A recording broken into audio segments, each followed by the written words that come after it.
Well, welcome back to another reaction video. Craig Fatts joining me again. Hello, I'm here. Thank you. Yeah, and we're going to react to some social media posts. We have not seen, I don't think I've seen them. I mean, I could have seen them. There's no proof. We don't know. And we're going to react to them. Get ready. Let's go.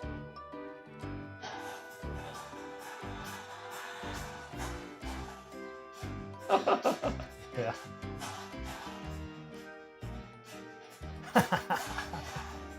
That you had an experience like that. Remember last time we were in a Sky Club? I've had so many experiences like that. Last time we were in a Sky Club, you basically took a whole plate of cheese, a whole tray. I did? Remember? You touched the cheese and they took Oh, well, because I didn't follow the rule. I didn't take it. Hey, let's talk about what we just saw here. Oh, man. You know, first off, I understand the humor behind it, but it is wanton waste. It is. But when you are fighting against a behemoth business, Yeah. I mean, people feel like there is no recourse. Mm-hmm. Like you can say, "I'm never flying with you again," and there is no pain. That's the fine. company will never. They're like, "That's fine. Mm-hmm. Bye. Bye. Never, we won't even miss you." And it's so.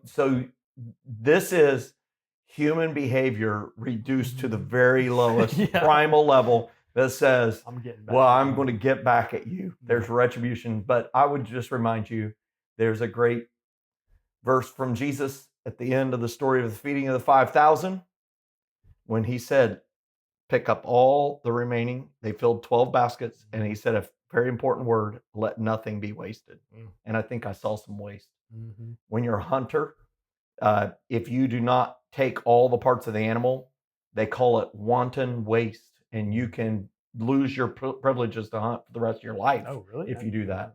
So I've got conflicted feelings watching it. I understand the humor of it, though. And I have been there, maybe not with Delta, but I've been there with American Airlines get fired up. Babe, can we get food? Sorry, babe. Money's tight right now.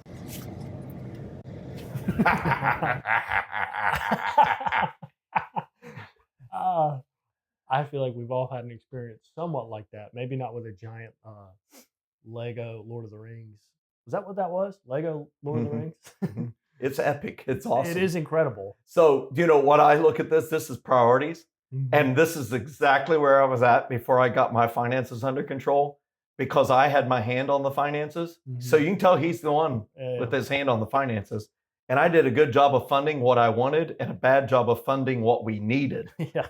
And different priorities. Your priorities might be out of whack but let me tell you, that Lego is going to be awesome. It'll last longer than food anyhow. Amen.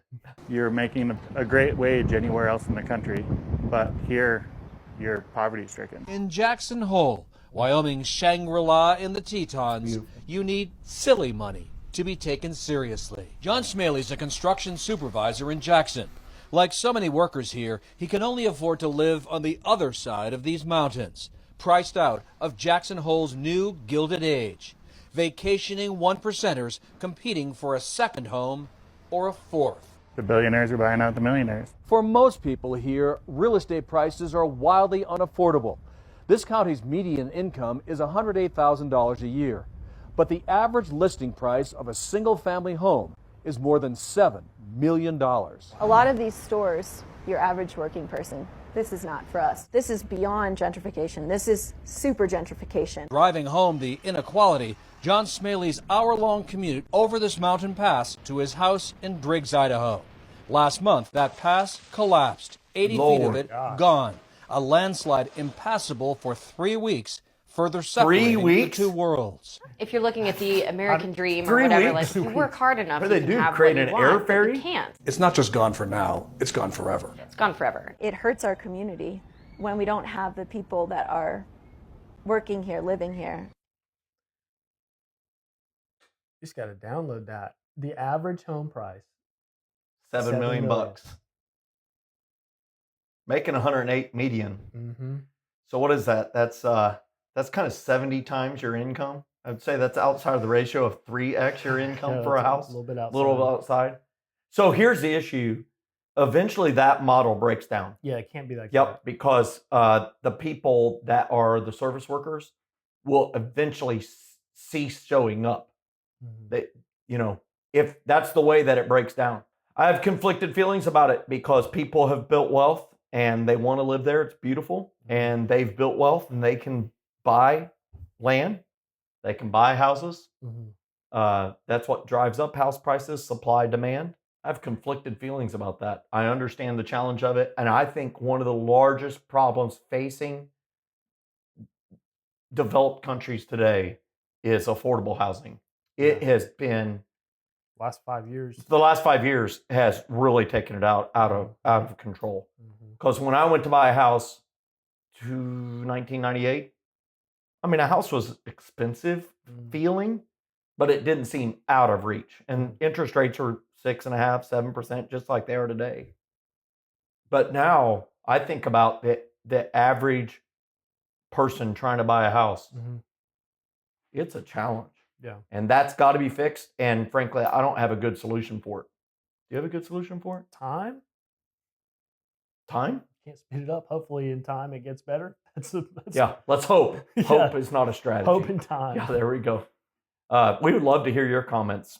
I wish I saved my real life money like I saved consumables in video games. Like, I'll pick up a potion that makes me literally invincible, be on the final boss of the game, and convince myself that there's gonna be a better time to use this. I don't know, maybe the key is treating my bank account like my inventory in a Bethesda game. I think I see a path to financial freedom. He's dead on. That's a real thing. That's a real thing. Yeah. And I would just say this. I play a word game where it's a word scramble game.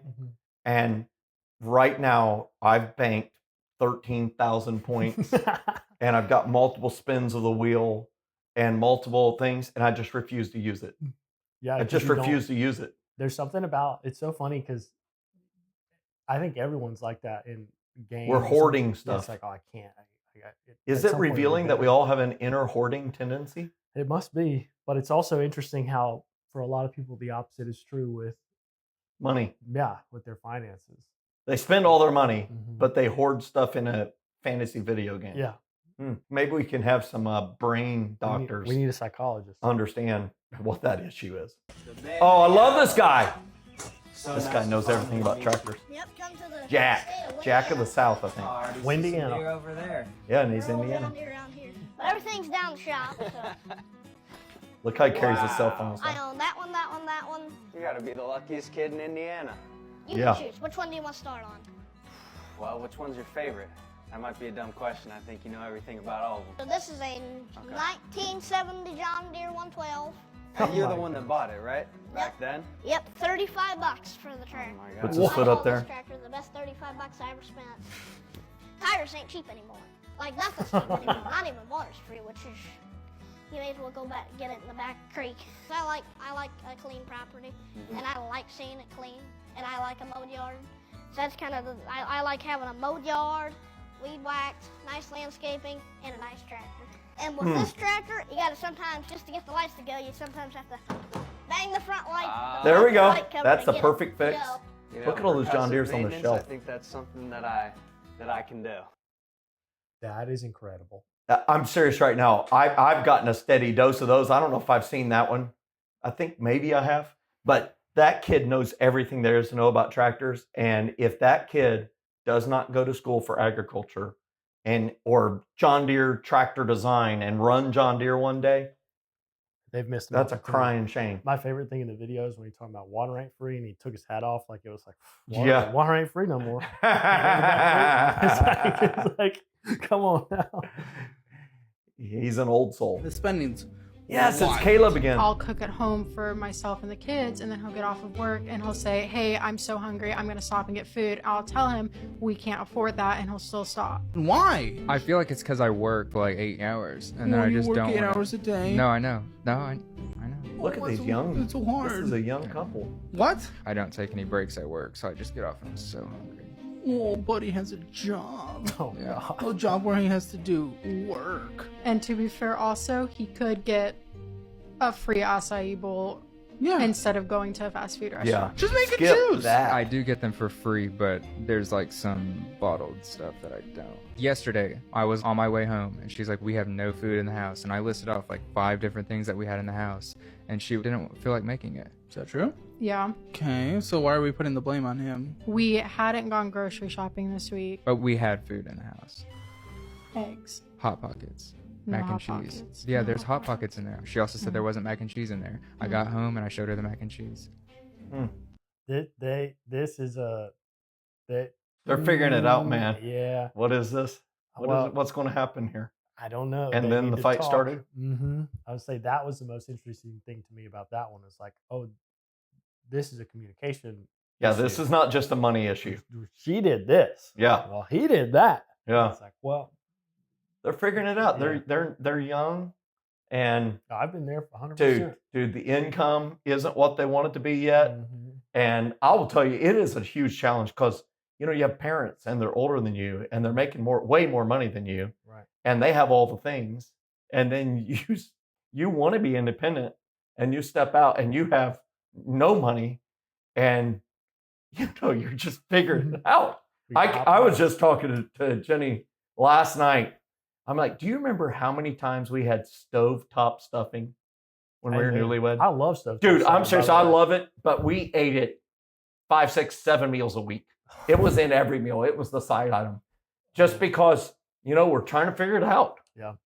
And, dude, I like Caleb Hammer. I need to watch some more of him. That's good. And I do hope that couple figures it out. I will tell you, a budget helps a lot, and having margin will help a lot. And the acai bowl, whatever, I would skip it too. I skip a I'd lot. skip that. I would not eat that.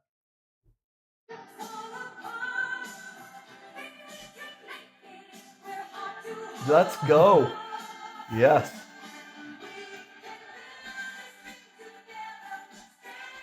Yes.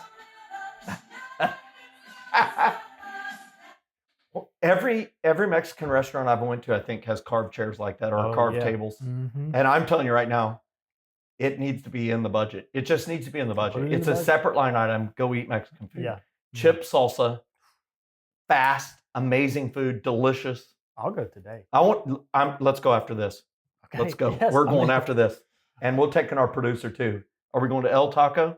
Or are we going down by Tell me, AEP? I'm there. But here's what I know. That needs to be in the budget. But the funny part is they just had a budget session saying we need to eat at home more. Do you want to go out to eat? No. How about Mexican? Boom, Yes, gone.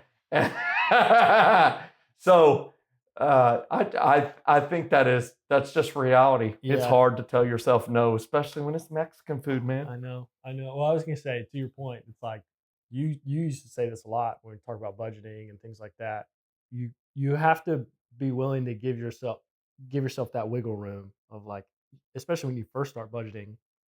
You're going to do certain things, like put it in the budget and then figure those things out. And we also say extremes rarely work. If you cut out all dining out restaurants, that's not reality for most people. Right. And so they put together a budget and it was unrealistic. They lied to themselves. And guess what? The hard part of a budget is following it. And if you lied to yourself when you prepared it, you're not going to follow it.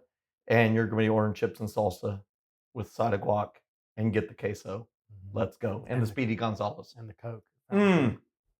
Mexican Coke bottle. Well, I guess based on how awesome that video was, we need to leave and go get some Mexican food. Sound good? Time for Mexican. All right. We'll see you next time. Peace. Hey, thanks for watching this video. There's a lot more content on our website. We got a few of them linked right here, and we got a subscription link as well. We would be so honored if you would click that like and subscribe button and go learn some additional stuff so that you can live your fully funded life.